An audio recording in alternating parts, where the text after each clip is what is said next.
Oke, baik. Setelah sekian lama nggak upload video, sudah 2 tahunan ya. Mohon maaf. Sekarang baru sempat upload video lagi. Nah, di video kita kali ini kita akan membahas, kita akan coba ngerjain kali ya lebih tepatnya, soal UTS Matematika Dasar 1 atau kalkulusnya ITB ya, di soal tahun 2022-2023. Nah, kalau mau sambil ngerjain dulu, silakan di pause aja di setiap nomornya ya. Oke, nah ini dia soalnya. Diberikan grafik fungsi f sebagai berikut. Tentukan nilai limit berhingga maupun tak berhingga atau tuliskan tidak ada. Nah, untuk mengerjakan soal ini kita mesti ingat lagi konsep kapan suatu limit itu dikatakan ada. Nah, kita bisa katakan misalkan limit x menuju a untuk suatu fungsi fx itu ada nilainya ya. Itu kalau apa? Kita misalkan sebut nilainya L gitu. Itu akan ada jika limit x mendekati a dari kirinya untuk fungsi tersebut sama dengan nilai limit x mendekati a dari kanan untuk fungsi tersebut dan nilainya itu L. Jadi namanya limit itu kan kita mau mendekati nilainya. Kita bukan mau cari nilai di a-nya tapi di sekitar a-nya. Maka pendekatannya ya kalau nggak dari kiri ya dari kanan. Ya, jadi ini konsep dasarnya. Nah, kalau kita masuk ke nomor 1 bagian A ini, limit X mendekati min 1. Nah, coba min 1 itu kan kira-kira ya kalau kita zoom in gambarnya. Min 1 itu, nah ini dia. Kalau dari kiri, nilai limitnya bakal kemana? Kalau dari kiri, nilai limitnya bakal ke 1. Ya kan? Dari sebelah kirinya gitu, nilai limitnya tuh bakal menuju 1. Sedangkan dari sebelah kanannya itu berarti sebelah sini gitu ya. Limitnya bakal menuju mana ya? Kira-kira kedua kan. Nah, jadi karena di bagian yang A ini bahwa kita bisa lihat bahwa nilai limit X mendekati min 1 untuk fx itu dari kiri itu sama dengan 1 dan itu tidak sama ya. Limit X mendekati min 1 dari kanan tidak sama dengan limit X mendekati min 1 dari kiri. Kalau dari kanan nilainya 2. Ya, maka dari sini kesimpulannya limitnya tidak ada ya. Jadi limit X mendekati min 1 di fx-nya itu tidak ada. Ya, karena limitnya nggak sama. Limit kiri dan limit kanannya nggak sama. Oh, kita isinya di sini aja kali ya. Nah, ini tidak ada. Oke. Ya, bisa dilihat dari gambar nih sebenarnya. Nah, sekarang kita lanjut ke bagian B-nya, limit X mendekati 0 untuk fx. Nah, kita bisa lihat limit X mendekati 0 dari kiri maupun dari kanan, ya. Kita dekati dari kiri, ya nilainya akan menuju 1. Kita dekati dari kanan, nilainya akan menuju 1 juga. Ya, jadi kita bisa katakan di soal yang B ini nilainya 1, ya. Walaupun tidak sama dengan nilai F0-nya ya. F0-nya nilainya 0. Tapi limitnya di 0 itu bernilai 1. Oke? Nah, terus limit X mendekati 3 dari kiri. Ya kita bisa lihat 3 itu kan di sini nih 3 ya. Dari kiri itu dia menuju ke bawah terus. Kita asumsikan dia menuju min hingga itu ya. Kalau ngeliat dari gambarnya. Ya, ini nomor 1 ya. Kurang lebih seperti ini.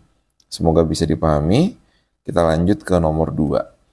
Jika persamaan garis singgung kurva Y sama dengan fx di titik 2, min 3 adalah Y sama dengan 4x min 7. Oh oke. Jadi dia mau ngasih tahu bahwa fx itu sama dengan 4x dikurang 7. Nah pertanyaannya F2 berapa ya? Tinggal kita ganti aja x dengan 2. F2 jadinya adalah 4 dikali 2 dikurang 7. 4 kali 2 kan 8 ya. 8 kurang 7, 1. Ya ini jawabannya 1. Terus F aksen 2 berapa? Oke, dari sini kita bisa hitung dulu F aksennya. F aksen X itu berarti adalah 4 kan. Nah, F aksen 2 ya mau berapapun X-nya jadinya ya 4 di sini. Oke, jadi jawabannya 1 dan 4 ya. Nomor 3.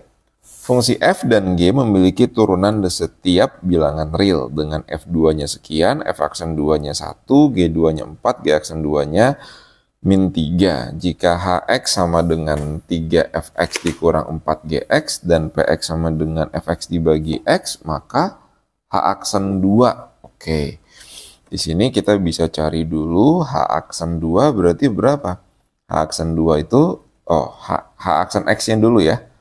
H aksen X itu adalah karena kita tahu bahwa Hx-nya adalah ini, 3Fx dikurang 4Gx. Nah, turunan itu kalau ada pengurangan atau penjumlahan, dia bisa diturunkan secara terpisah ya. Ini jadinya adalah 3F aksen X dikurang 4G aksen X.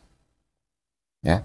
Lalu H aksen 2 tinggal kita substitusikan X-nya sama dengan 2. Berarti jadinya 3F aksen 2 dikurang 4G aksen 2.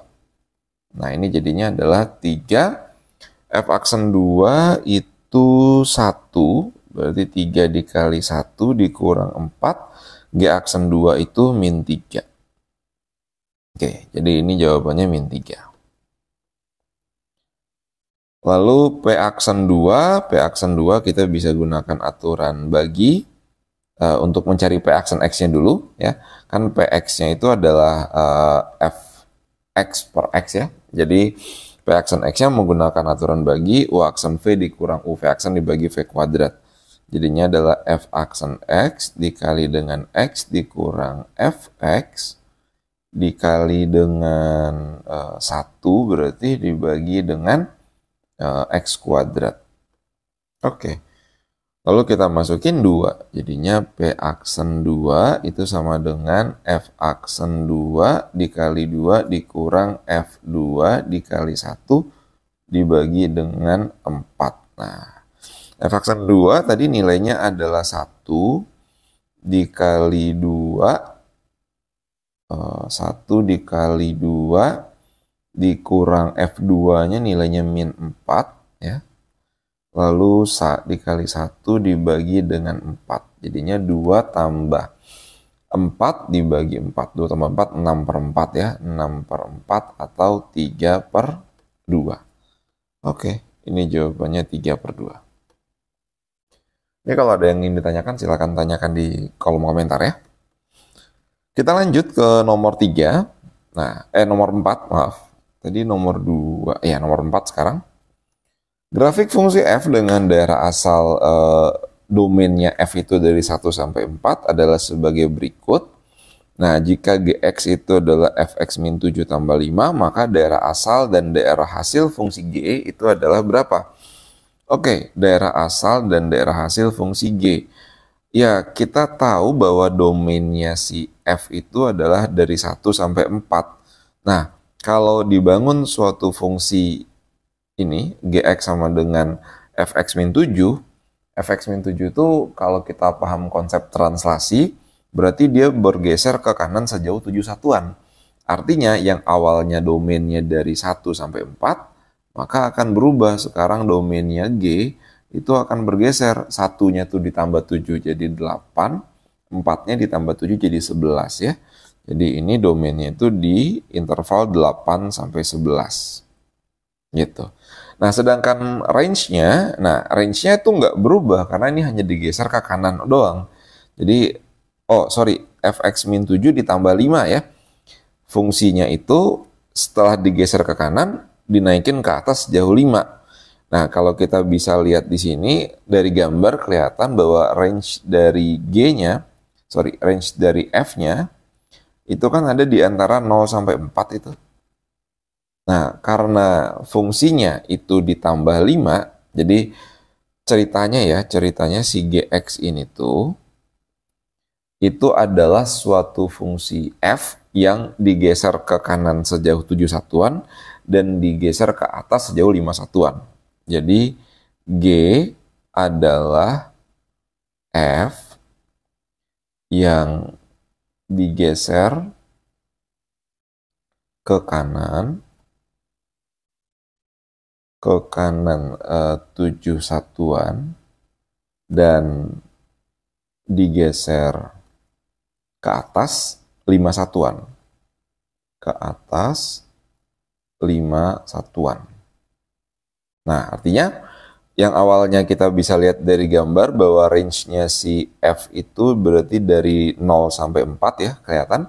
Nah, maka akan nambah 5. Jadi, range-nya itu akan menjadi 5,4 tambah 5, 9 ya. Oke. Pada interval 5 sampai 9. Oke, ini clear ya. Nah, kita lanjut ke soal selanjutnya nomor 5. Diberikan fungsi f yang kontinu di semua bilangan real kecuali di x sama dengan min 2. Jadi fungsinya itu kontinu kecuali di x sama dengan min 2. Lalu dikasih tahu pertama, f aksen x itu kecil dari 0 pada interval min hingga sampai min 2. Lalu pada interval 5 sampai hingga. F aksen kecil dari 0 itu artinya fungsinya apa? Fungsinya itu turun ya. Fungsinya itu turun di interval itu. Lalu f aksen x-nya besar dari 0 di interval itu artinya fungsinya itu naik. Nah, lalu x mendekati min 2 dari kiri itu sama dengan f min 2. Jadi dia itu diskontinunya itu gara-gara nggak sama dengan limit kanannya ya. Jadi kalau kita, ini ilustrasi aja ya sebenarnya, kita nggak tahu fix gambarnya seperti apa, tapi supaya dapat gambaran kasar aja. Pertama di min 2 sampai tadi min 2 1 2 3 4 5. Nah, ini 5 di sini ya. Jadi dia itu pada interval dari min hingga sampai min 2. Jadi nah dari sini sampai sini lah kurang lebih. Terus dari 5 sampai hingga ini dia itu turun. Turun. Lalu dari min 2 sampai 5 sisanya dia tuh naik. Naik. Nah, tapi dia ngasih tahu juga bahwa di x sama dengan min 2 itu dia diskontinu. Tapi nilai limit dari kirinya sama dengan f min 2. Nah, f min 2 ini kita nggak tahu berapa. Ini kita ambil ilustrasi aja. Anggaplah misalkan f min 2 itu di sini gitu ya. Kita nggak tahu itu berapa. Ya, jadi ini adalah f min 2. Entah berapa nilainya. Nah, tapi nilai limit dari kirinya sama dengan f min 2. Jadi mungkin kan dia turun dulu tuh. Jadi kira-kira gini lah gambarnya. Ini cuma ilustrasi aja lagi-lagi. Nah, terus udah. Nah, sisanya ya ini kemungkinannya mungkin gini. Nah, dia kan diskontinu di min 2. Ya, bisa aja dia naik begini. Nanti di 5 dia turun ya. Dia turun. Nah, kurang lebih gini. Ini hanya ilustrasi ya, bukan gambar sebenarnya. Ini hanya ilustrasi aja. Oke, sekarang kalau kita masuk ke pertanyaannya, kita disuruh ngebandingin nilai-nilai fungsi berikut, istilah dengan tanda lebih kecil, lebih besar, atau tidak ada kesimpulan. Nah, sekarang coba kita lihat F5 sama F7 gimana. Bisa nggak kita simpulkan? Ya, dari F5 dan F7 itu dia turun kan ya. Jadi harusnya apa kalau turun? Ya kalau turun harusnya F5-nya lebih besar ya kan 7 kira-kira di sini nih 7. Jadi harusnya F5-nya lebih besar daripada F7. Ya, walaupun kita nggak tahu nilai F5-nya berapa, F7-nya berapa. Tapi karena dia turun ya harusnya F5-nya lebih besar. Lalu F0 sama F5 bisa nggak kita tentukan? Nah, 0 itu kan di sini ya. F0 sama F5. Nah, pada interval itu 0 dan 5 itu ya ada di rentang dia naik kan. Kita bisa tahu dia naik dari keterangan di soal. Maka harusnya apa? 0 itu pasti F0 itu pasti lebih kecil daripada F5. Walaupun kita nggak tahu nilainya berapa. Nah, lalu F-2 sama 0. Nah, ini kita nggak tahu. Ya, kalau kita lihat dari ilustrasi kita sih kelihatannya lebih besar F-2 kan. Tapi kan belum tentu begitu gambarnya. Bisa aja gambarnya gini kan. Sehingga nanti di F0 itu bisa lebih besar daripada F-2. Jadi kita nggak tahu itu nilainya berapa. Ya, ini tidak ada kesimpulan ya. Ini tidak ada kesimpulan. Oke. Lanjut F-5 sama F min 2. Nah, F min 5 itu ya di min 5 itu ada di interval di mana dia turun kan. Jadi harusnya min 5 itu mungkin nilainya ya di sini nih. Ya, harusnya F min 5-nya lebih besar ya. Karena dia kan datang mungkin dari sini nih. F min 5-nya itu lebih besar daripada min 2. Walaupun kita nggak tahu nilainya berapa. Oke? Nah, ini soal bagian A-nya selesai. Sekarang kita masuk ke bagian esai singkat. Oke.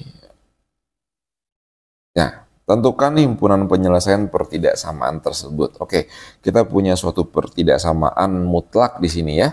Untuk menyelesaikan soal yang tipenya seperti ini, kita bisa gunakan konsep bahwa kalau misalkan kita punya suatu A, suatu konstanta aja yang lebih besar dari 0, konstanta positif, lalu kita ketemu mutlak X lebih kecil dari A, maka ini bisa kita jabarkan sebagai X-nya itu ada di antara min A dan A. Nah, kita bisa gunakan konsep ini. Kalau tadi di sini lebih kecil sama dengan, ini juga akan pakai sama dengan. Oke, ya ini mungkin bisa dijadikan teorem ya. Suatu teorema kita bisa gunakan. Nah, di soal ini yang dimutlakinnya itu adalah 1/X dikurang 1 ya.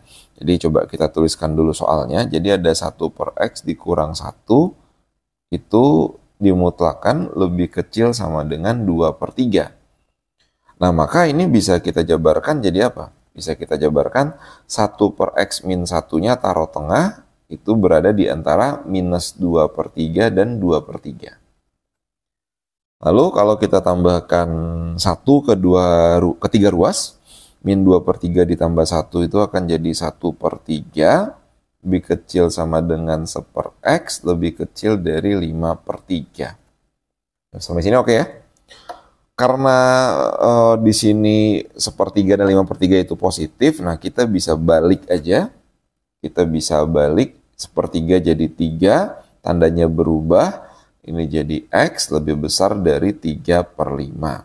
Atau lazimnya kita tulis, berarti himpunan penyelesaiannya sebagai 3/5 lebih kecil sama dengan X lebih kecil sama dengan 3.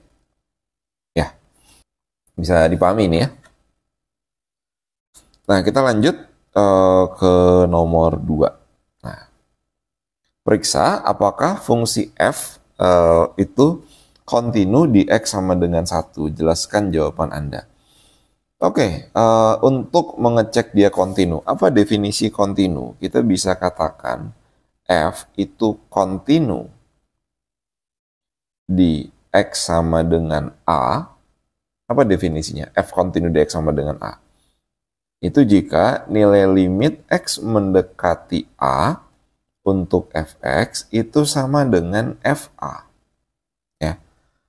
Nah, kalau ini terjadi, maka kita bisa katakan F itu kontinu di X sama dengan A.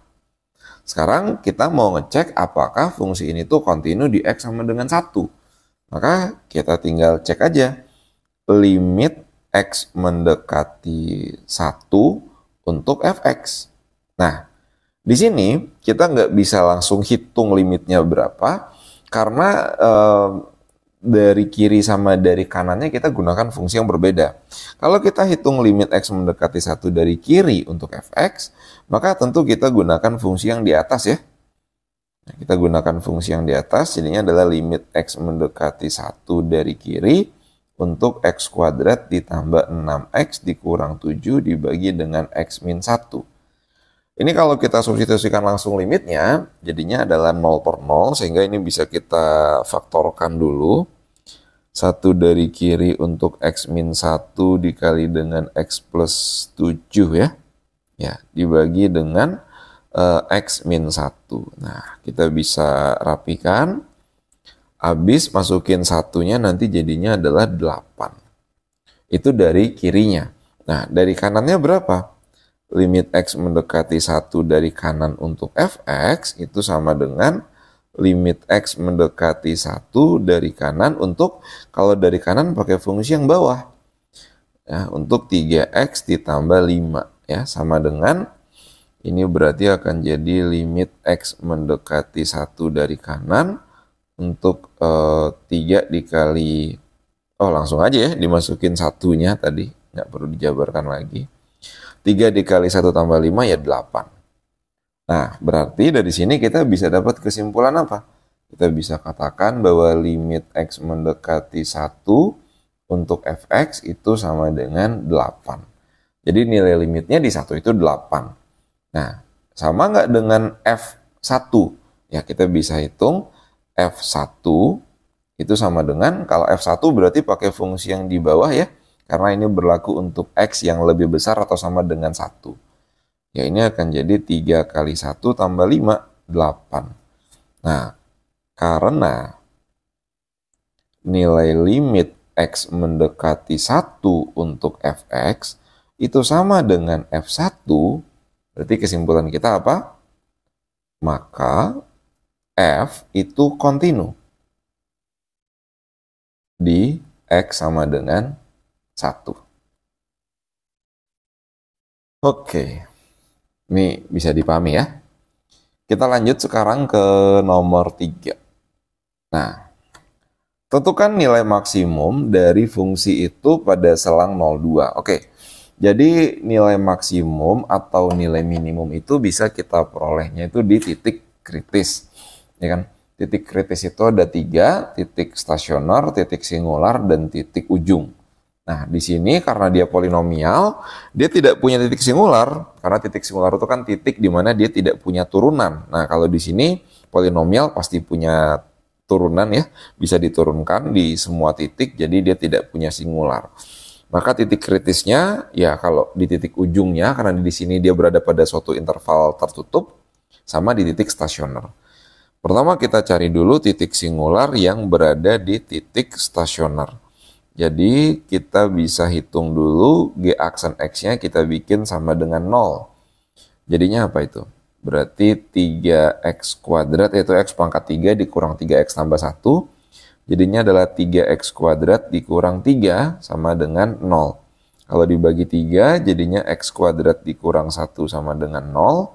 Faktorkan X min 1 dikali dengan X plus 1 sama dengan 0. Maka titik stasionernya itu kita dapatkan di X sama dengan 1 dan di X sama dengan min 1. Nah, tapi fungsi ini kita hanya mau hitung, dia hanya terdefinisi dari 0 sampai 2. Artinya X sama dengan min 1 ini bukan anggota domain ya. Domainnya itu kan dari 0 sampai 2 aja. Jadi kita tinggal cek aja di satunya nilainya berapa. Kita masukin G1, kita masukin ke fungsi awal ya. Ke Gx-nya maksudnya.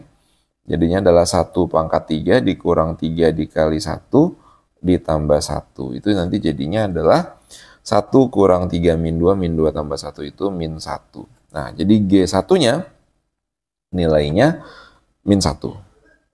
Benar ya? Oke, nah sekarang coba kita cek di ujung-ujungnya. Kalau G0 berapa? G0-nya kita coba cek di titik ujungnya. G0 itu berarti ya 0 pangkat 3 dikurang 3 dikali 0 ditambah 1. Jadinya 1. Sedangkan G2, nah itu nanti jadinya adalah 2 pangkat 3 dikurang 3 kali 2 ditambah 1. Sama dengan 8 kurang 6, 2 tambah 1, 3 ya. Jadinya 3. Nah, ini semua adalah nilai optimumnya, nilai maksimum atau nilai minimumnya. Karena yang dicari adalah nilai maksimum, ya bisa kita nyatakan inilah nilai maksimumnya. Maka kita bisa tulis bahwa nilai maksimum dari Gx sama dengan X pangkat 3 dikurang 3X tambah 1 adalah 3 ya. Adalah G2, yaitu bernilai 3. Oke, kita lanjut ke soal nomor 4. Nah, soal nomor 4, sebuah balon berbentuk bola pada awalnya memiliki jari-jari 12,5. Keesokan harinya, balon tersebut menyusut sehingga jari-jarinya menjadi 12,25. Gunakan diferensial untuk memperkirakan perubahan luas permukaan balon tersebut. Oke, di sini kita sudah diberikan catatan bahwa luas permukaan sebuah balon dengan jari-jari R itu adalah L, dirumuskan sebagai 4πr kuadrat. Jadi kita sudah punya suatu L yang bergantung pada R ya, yaitu 4πr kuadrat. Nah, gimana caranya kita menggunakan diferensial untuk memperkirakan perubahannya? Ya, kita tahu bahwa ini berarti bentuk diferensialnya gimana? Berarti dl itu sama aja dengan L aksen R dikali dengan dr, ya kan? Oke. Nah, sekarang L aksen R-nya berapa? Ini kan kalau kita derivatifkan, kalau kita turunkan, L aksen R itu adalah 8π ya. 8πr maksudnya. Ya, nah maka ini bisa kita tulis sebagai 8πr dikali dr. Nah, sekarang kita coba substitusikan nilainya. Awalnya jari-jarinya adalah 12,5. Jadi ini ceritanya, mungkin kita tulis di sini, bahwa R-nya itu awalnya adalah 12,5. Lalu berkurang, ya, dr-nya, jadi berkurangnya itu dari 12,5 jadi 12,25. Berarti di sini kita bisa lihat dia tuh berkurang sejauh 0,25 ya. Nah, berarti ini minus 0,25. Sorry. dr-nya itu adalah minus 0,25. Ya, jadi yang akhir kurang yang awal.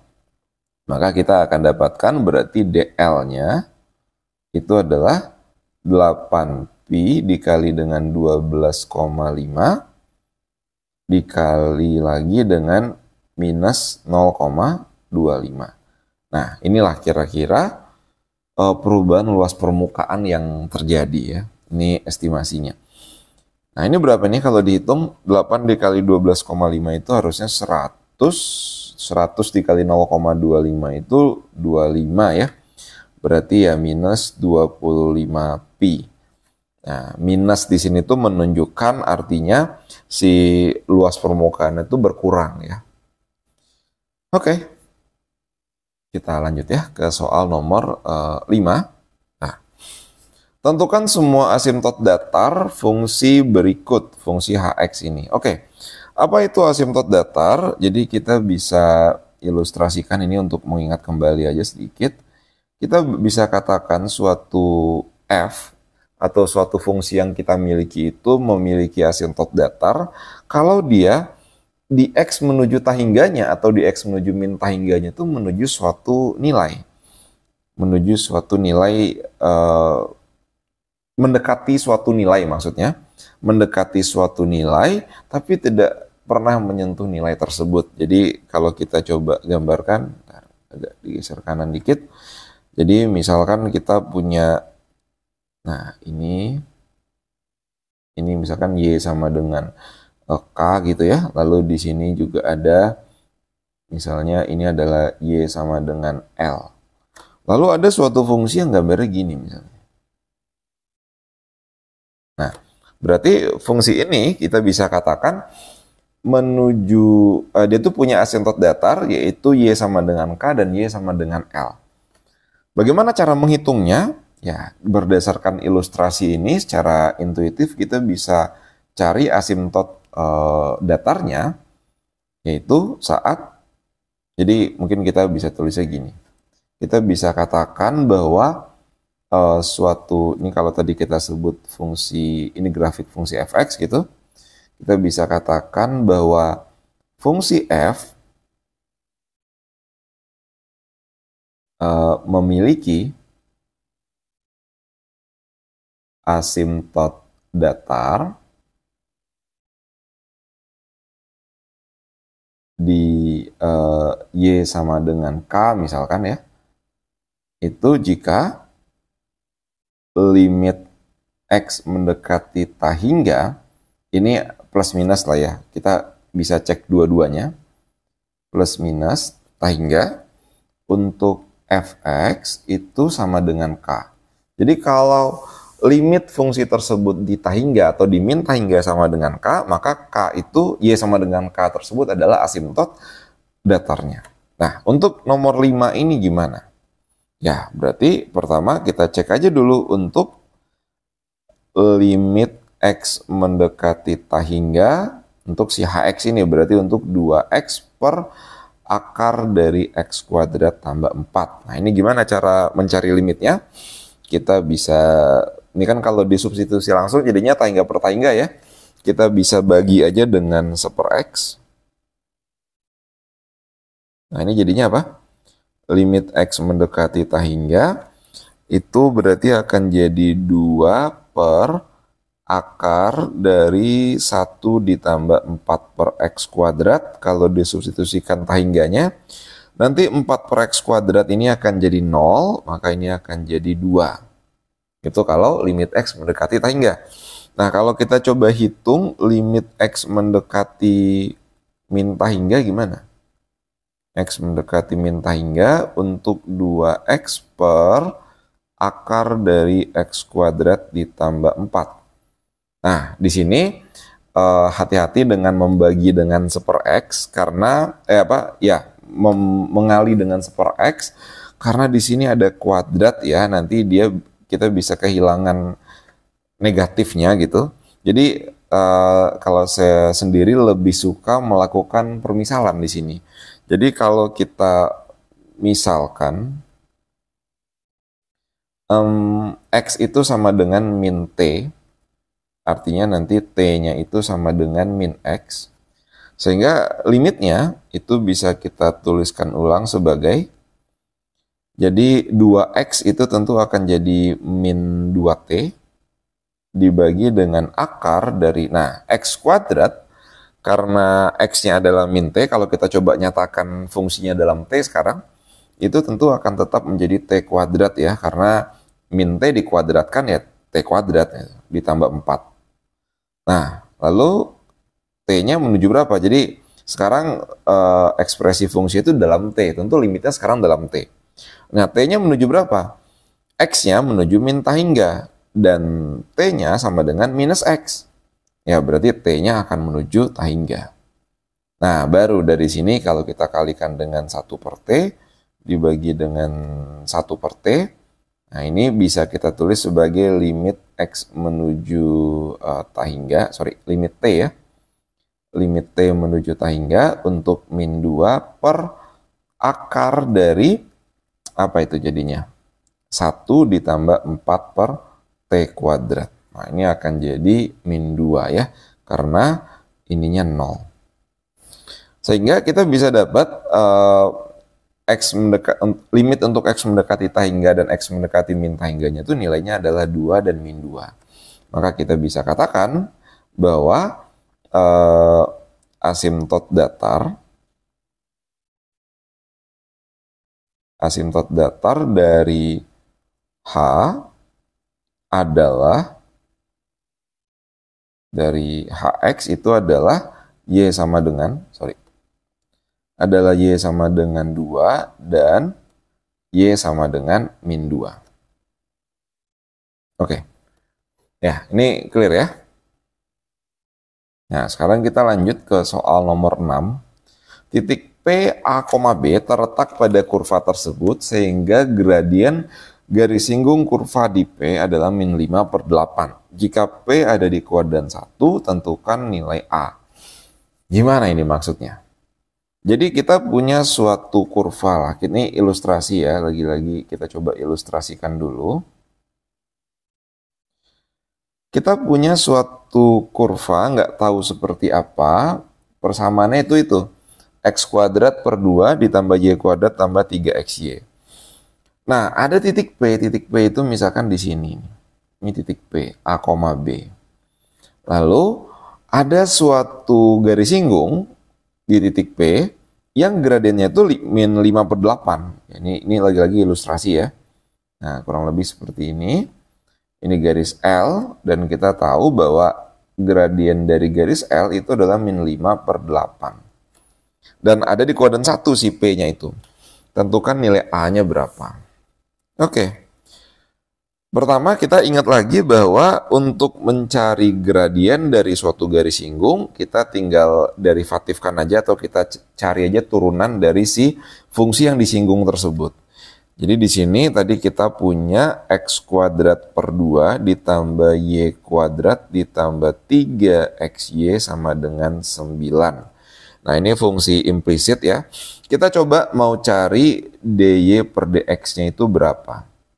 Di titik itu, di titik A, B. Kita udah tahu berapa sih, berapanya itu adalah min 5/8. Nanti dari sini kita coba hitung berapa A dan B-nya ya.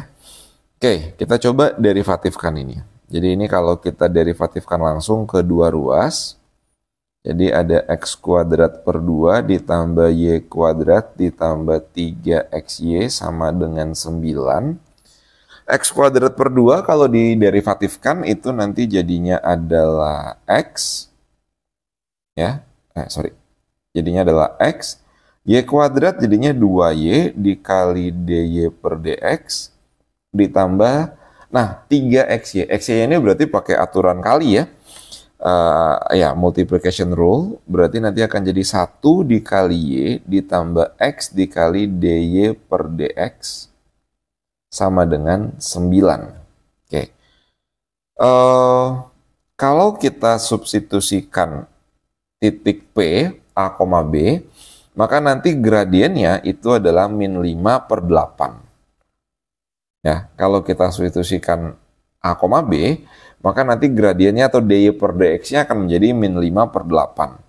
Jadi coba kalau kita substitusikan, berarti kita akan dapat A ditambah 2 dikali B, dikali dengan min 5/8 ditambah 3 dikali 1 dikali B ditambah A dikali min 5/8 itu sama dengan 9.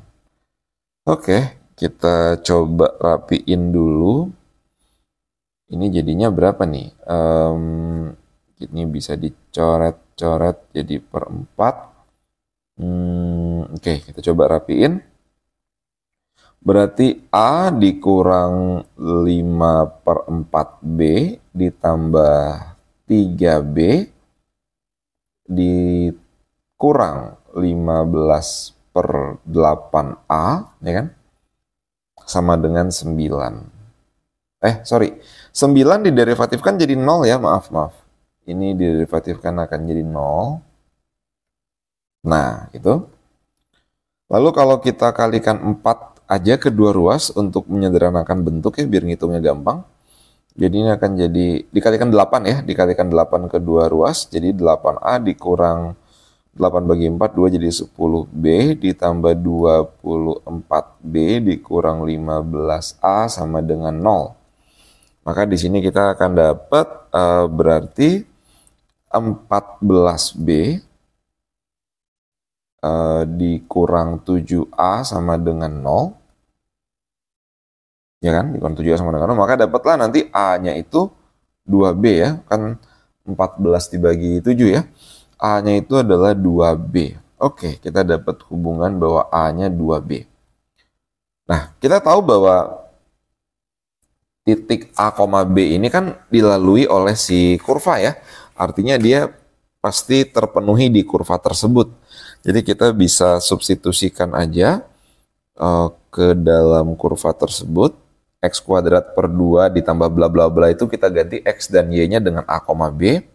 Kita akan dapatkan A kuadrat per 2 ditambah dengan Y kuadrat, B kuadrat ditambah 3 kali AB sama dengan 9. Oke. Karena kita ingin mencari berapa nilai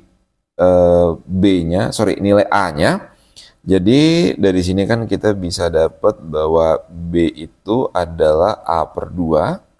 Nah, kita coba substitusikan aja, B-nya diganti dengan A per 2. Maka ini bisa ditulis sebagai A kuadrat per 2 ditambah B-nya diganti dengan A per 2, jadinya A kuadrat per 4 ditambah 3 kali A dikali A per 2 sama dengan 9.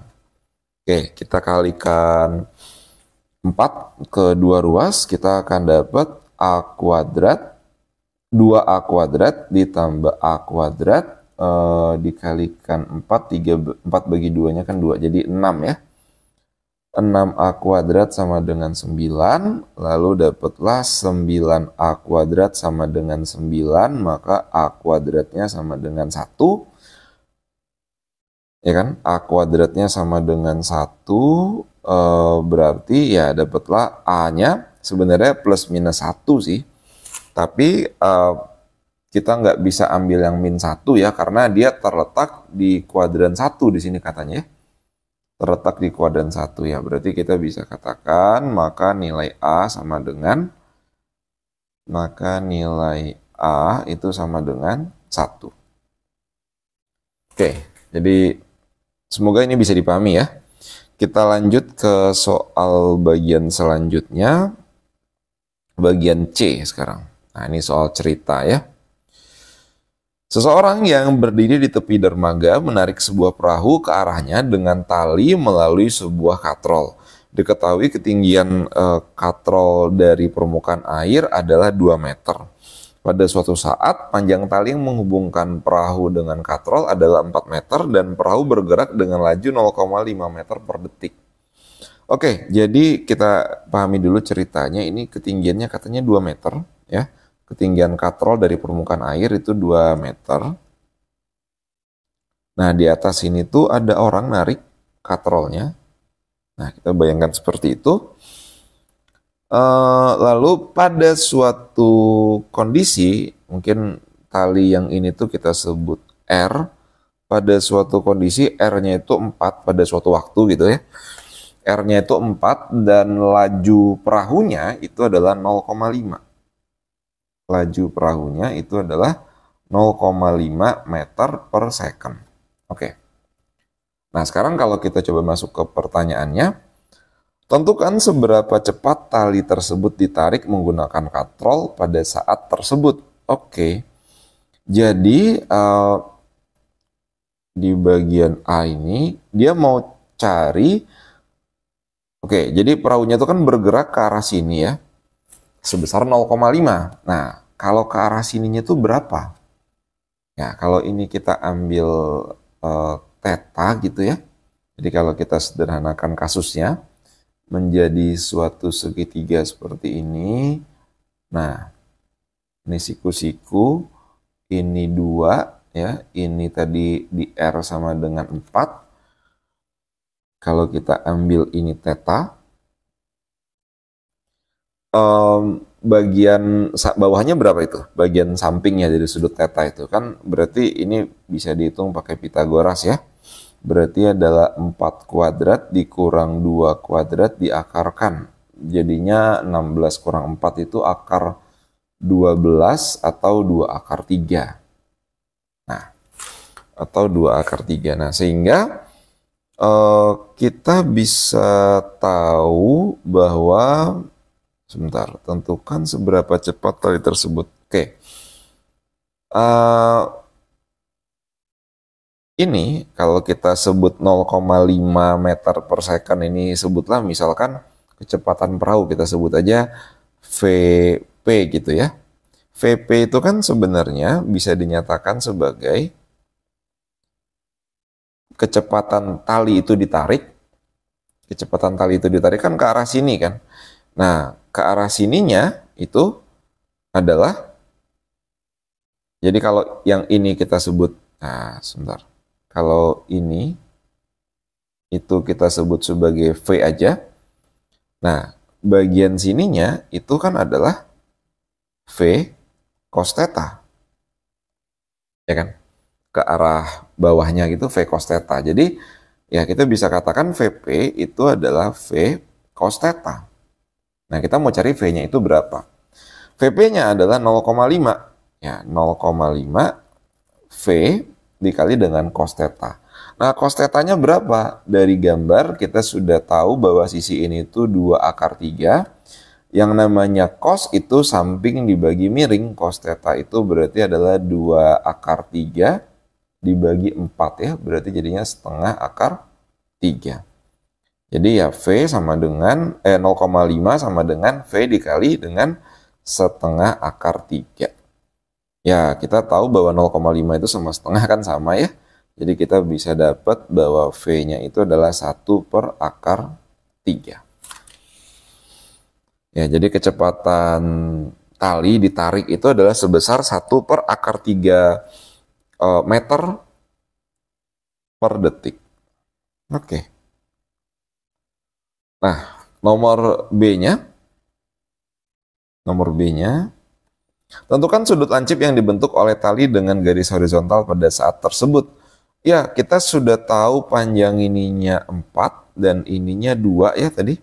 Ya, kita sudah hitung juga yang bagian sininya adalah 2 akar 3.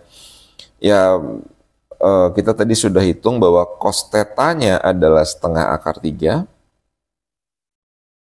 Adalah setengah akar 3, ya berarti kita bisa dapat tetanya berapa? Tetanya itu yang setengah akar 3, 30 ya, atau pi per 6. 30 derajat. Oke, kita lanjut ke bagian C. Tentukan laju perubahan sudut antara tali dengan garis horizontal pada saat tersebut. Oke, laju perubahan sudut. Di sini kita ambil kondisi, tadi kan kalau kita coba gambarkan ulang ya di sini, ini bagian C taruh di sini aja. Kalau kita coba gambarkan ulang ceritanya itu, tadi ada suatu, ya permasalahan ini kita bisa anggap, kita bisa sederhanakan bentuknya jadi segitiga aja. Yang mana tinggi segitiganya itu jadi 2, dan itu konstan 2 ya, tinggi antara permukaan air dengan si katrol itu pasti selalu 2, nggak berubah-ubah. Nah, semakin katrolnya ditarik, semakin talinya ditarik dengan katrol, tentu talinya akan makin pendek dan sudutnya akan makin besar kan ya? Dan sudutnya akan makin besar. Oke. Kalau tadi ini kita sebut sebagai theta dan ini secara umum kita sebut sebagai R, berarti bagaimana hubungan sudut ini dengan si R?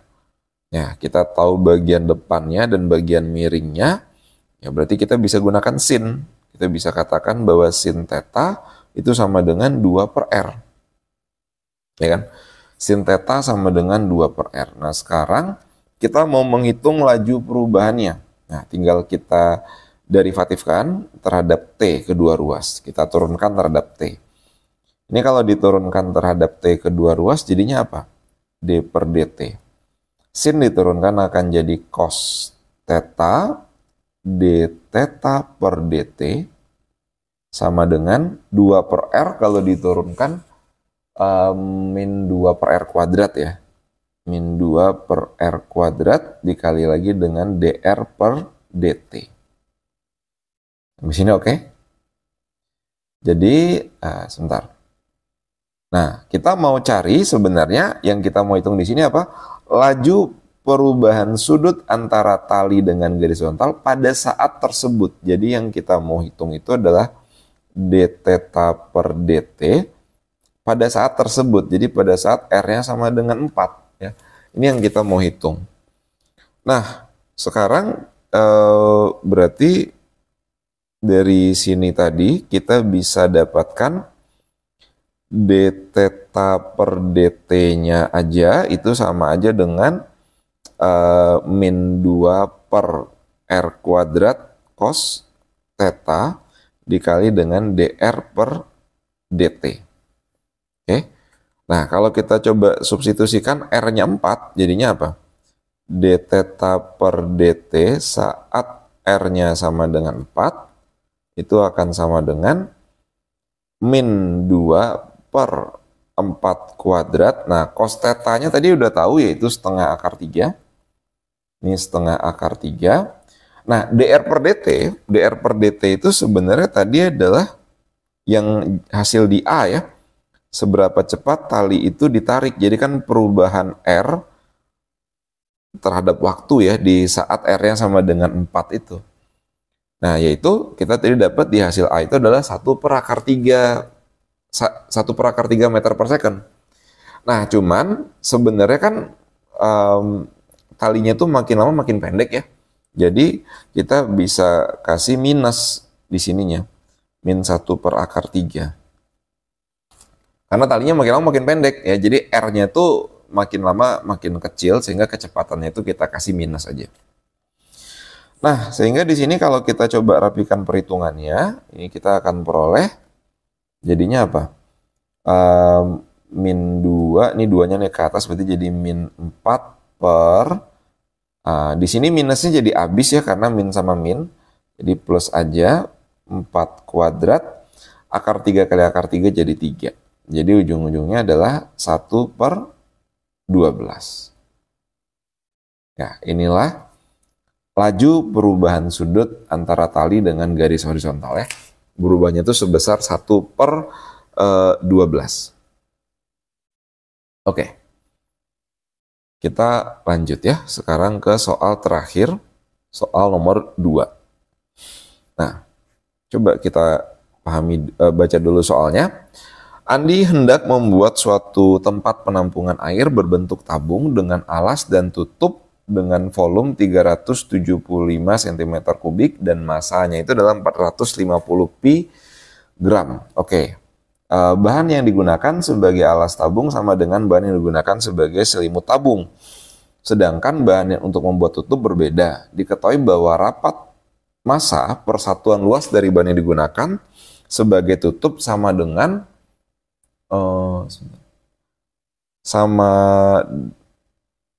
dengan dua kali rapat massa persatuan luas dari bahan yang digunakan sebagai selimut maupun alas tabung. Ketebalan bahan diabaikan. Oke, jadi ini kita pahami dulu maksudnya ya. Jadi kita punya suatu tabung. Jadi kita bayangkan ada tabung. Nah, gini. Ini apa ini? Nah, kita bayangkan kita punya tabung seperti ini. Ada tutupnya, ada alasnya, lalu volumenya kita tahu adalah 375 pi. Dan masanya itu adalah 450 gram. Oke. Nah, bahan untuk membuat tabung ini beda katanya antara bagian tutup dengan bagian selimut dan alas. Ya, di sini diomonginnya tuh tadi di sini ya. Diketahui bahwa rapat massa persatuan luas dari bahan yang digunakan untuk tutup sama dengan 2 kali rapat massa persatuan luas dari bahan yang digunakan sebagai selimut maupun alas tabung. Oke, jadi kalau kita sebut rapat massa atau massa jenis dari si tutupnya itu adalah T gitu, itu katanya sama dengan 2 kali dari rapat massa si bahan yang digunakan untuk selimut dan alas tabung. Jadi ya kita mungkin notasikan begini dulu lah ya. Jadi rho untuk T, jadi massa jenis untuk T, untuk si tutupnya itu sama dengan 2 kali dari massa jenis untuk si selimut dan alas tabung. Oke.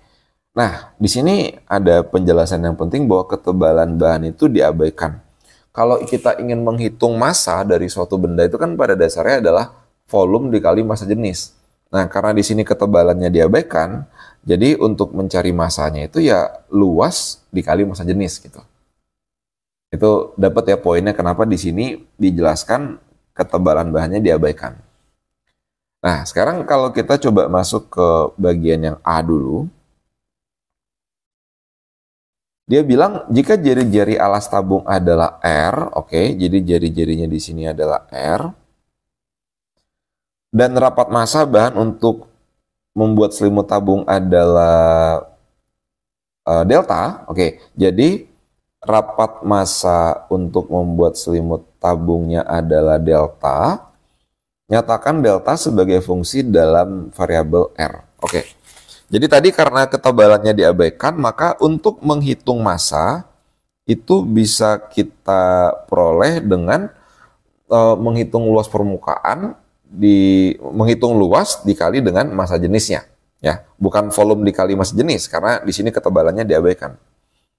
Jadi di sini kan dia punya tutup ya, tutupnya itu luasnya yang ini itu luasnya kan luas lingkaran, berarti adalah pi r kuadrat. Nah, kita kali dengan massa jenisnya, Karena massa jenisnya itu adalah 2 kali dari massa jenis yang digunakan untuk selimut dan alas, jadi kita bisa katakan rho T ini itu adalah 2 delta ya, dikali dengan 2 delta ditambah sama si selimut dan alasnya. Selimutnya itu 2 PR dikali dengan T tingginya, jadi tingginya kita sebut aja sebagai T tabung ini, ditambah dengan PR kuadrat ya, dikali dengan massa jenisnya adalah delta. Ini bisa difahami ya. Jadi bagian yang ini itu untuk menghitung massa dari tutup, sedangkan yang ini itu untuk menghitung massa dari selimut dan alas. Selimut dan alas. Oke. Nah, ini katanya besarnya sama dengan 450 pi ya. 450 pi gram. Jadi ini 450 pi. Oke. Nah, sekarang kita mau menyatakan si delta dalam fungsi sebagai fungsi dalam R gitu. Sebelumnya karena di sini ada pengali pi semua, jadi pi-nya kita coret aja. Nah, di sini masih ada yang mengganggu yaitu T ya. Kita nggak tahu T-nya di sini berapa. Nah, tapi kita dikasih tahu bahwa si volumenya adalah 375. Jadi dari sini volume dari suatu tabung itu kan luas alas dikali tinggi. Jadi volume yaitu pi R kuadrat dikali T itu sama dengan 375 pi. Maka pi-nya kita coret aja. Berarti T-nya itu bisa kita nyatakan sebagai 375 dibagi dengan R kuadrat gitu ya. Nah, ini yang kita coba substitusikan ke dalam persamaan massa tadi. Ya, kita coba substitusikan, kita akan peroleh apa itu jadinya? Berarti R kuadrat dikali dengan 2. Deltanya kita faktorkan keluar aja ya, mungkin taruh di depan dari awal. Jadi delta dikali dengan 2R kuadrat ditambah sama ada 2R dikali dengan T, T-nya adalah 375 per R kuadrat ditambah sama R kuadrat. Ya, sama dengan 450. Ya, jadi si delta yang ini kita taruh di luar, makanya nanti sisanya tinggal 2R kuadrat, ada 2RT, T-nya ganti dengan 375 per R kuadrat, ditambah R kuadrat. Nah, ini bisa kita coba, bentar. Ini berarti 2, oh maaf, salah tulis lagi. Ini 2R ya. Ini 2R. Jadi ini bisa dicoret-coret. Oke. Nah, kita bisa dapatkan, itu kan ada 2R kuadrat ditambah R kuadrat. Jadinya delta dikali dengan 3R kuadrat ditambah 2 dikali 375 itu 750 per R sama dengan 450, maka deltanya itu sama dengan 450 dibagi dengan 3R kuadrat ditambah 750 per R. Ya, kalau mau disederhanakan ya, biar lebih bagus bentuknya, kita bagi 3 gitu atas bawah ya, ini akan jadi 150 per R kuadrat ditambah berapa itu? Di 250 per R. Atau kalau kita kalikan R per R, akan dapat 150 per R pangkat 3 ditambah 250. Ini ada 150 R ya. Nah, inilah persamaan deltanya dalam R ya. Jadi Yang bagian A sudah kita jawab. Sekarang tentukan titik-titik kritis dari fungsi delta di atas ya. Titik kritisnya karena di sini tidak diberikan interval tutup ya, dia tidak dibatasi oleh suatu interval tutup. Jadi tidak ada titik ujung. Nah, sekarang kita coba hitung stasionernya ya. Turunan pertamanya dibikin sama dengan 0. Oke, ini kalau kita coba turunkan, berarti delta aksen R. Ini kan deltanya ini ya. Itu diekspresikan dalam bentuk pembagian. Jadi kita bisa gunakan aturan bagi.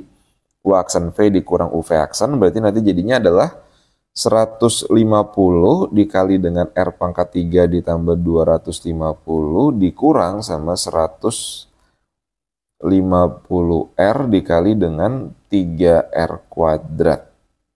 Ya, dikali dengan 3R kuadrat ya. Dibagi dengan R pangkat 3 ditambah 250 dikuadratkan. Dan kita mau cari stasionernya, kita bikin sama dengan 0. Oh iya, sebelumnya di sini dia tidak punya titik singular ya pada nilai R yang mungkin.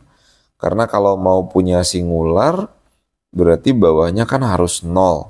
Kalau bawahnya harus 0 berarti R-nya harus negatif, dan itu ya nggak mungkin terjadi ya, jari-jari suatu tabung negatif. Jadi ya kita bisa katakan dia tidak punya titik singular. Jadi titik kritisnya hanya terjadi di titik stasioner. Oke, ini kita bikin sama dengan 0.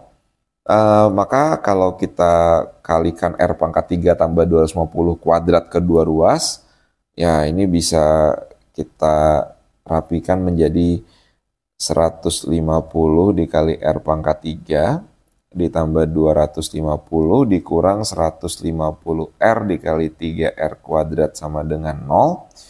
Dibagi 150 ke dua ruas, jadi ini dicoret aja. R-nya dikaliin ke dalam, kita nanti akan dapat R pangkat 3 ditambah 250 dikurang 3R kuadrat. 3R pangkat 3 sama dengan 0, berarti 250 dikurang 2R pangkat 3 sama dengan 0, artinya nanti R pangkat 3-nya sama dengan 125 ya. R pangkat 3-nya sama dengan 125. Maka R-nya berapa? Ya, R-nya sama dengan 5 ya. Yang dipangkatkan 3 sama dengan 125 ya R-nya 5. Oke, jadi titik kritisnya itu adalah saat R-nya sama dengan 5. Berapa nilainya? Kalau kita coba hitung, delta 5. Nah, kita substitusikan ke dalam fungsi yang ini. Ke dalam persamaan yang itu. Berarti 150 dikali dengan 5 dibagi dengan 5 pangkat 3 ditambah dengan 250. Ini jadinya berarti 150 kali 5, tulis dulu aja. 5 pangkat 3 itu 125 ditambah 250. Berarti 375 ya. Ini sama-sama bisa dibagi 25 dulu mungkin ya. Bagi 25 jadi 6, 375 dibagi 25, 4 kali 3, 15. 15, 1/3, 6 bagi 3 itu 2. Ya. Jadi titik kritisnya itu terjadi saat R-nya 5 dengan nilai deltanya itu adalah 2. Oke. Nah, sekarang bagian terakhir, bagian yang C. Mungkinkah Andi membuat tabung tersebut dengan deltanya itu sama dengan 3 gram per sentimeter persegi. Jadi massa jenisnya itu mungkin nggak sama dengan 3 gitu. Nah, jadi di sini kita sedikit menganalisa. Tadi kan kita sudah dapatkan delta aksennya itu ini ya. Delta aksennya kita sudah hitung. Kalau dibikin sama dengan 0, ujung-ujungnya kita akan peroleh 250 min 2. Ya, coba kalau kita tuliskan delta aksen R sama dengan 0, itu adalah 250 min 2R pangkat 3 sama dengan 0. Ini masih bisa disederhanakan lagi menjadi 125 min R pangkat 3 sama dengan 0 gitu kan ya. Nah, di sini kan pembuat nolnya cuma satu, yaitu 5. Jadi kalau kita coba ujikan titik di sini, eh, kita akan dapatkan misalkan ujikan 0 gitu ya. 0 itu positif, jadi di sini positif dan di sini bakal negatif. Nah, kalau f aksen atau di sini delta aksen itu lebih besar dari 0 atau positif, maka fungsinya tentu akan naik, lalu kalau negatif akan turun, yang artinya kalau ada grafik naik terus turun begini, maka pasti di pertemuan itu, karena di sini dia kontinu, ini maksimum. Ya. Jadi maksudnya yang mau disampaikan adalah di R sama dengan 5 itu adalah nilai maksimum dari delta. Jadi nilai maksimum dari delta itu adalah saat R-nya 5, yaitu 2. Ya. Jadi kalau pertanyaan bagian yang C ini, apakah mungkin Andi membuat tabung tersebut dengan delta sama dengan 3? Ya nggak mungkin, karena nilai maksimumnya itu 2. Ya. Jadi maka gimana tuh ngomongnya? Maka delta tidak mungkin bernilai 3. Tidak mungkin bernilai 3 karena nilai maksimumnya itu 2. Oke, sekian pembahasan UTS Matematika Dasar 1 atau Kalkulus di ITB untuk tahun 2022-2023. Kalau ada yang mau request soal ujian mana lagi yang mau dikerjain, silakan tulis aja di kolom komentar. Kalau bisa kirimkan soalnya sekalian ya, via email bisa atau via WhatsApp yang ada di deskripsi. Sama kalau mau download PDF-nya, silakan klik link di deskripsi. Oke, terima kasih. Semoga bermanfaat.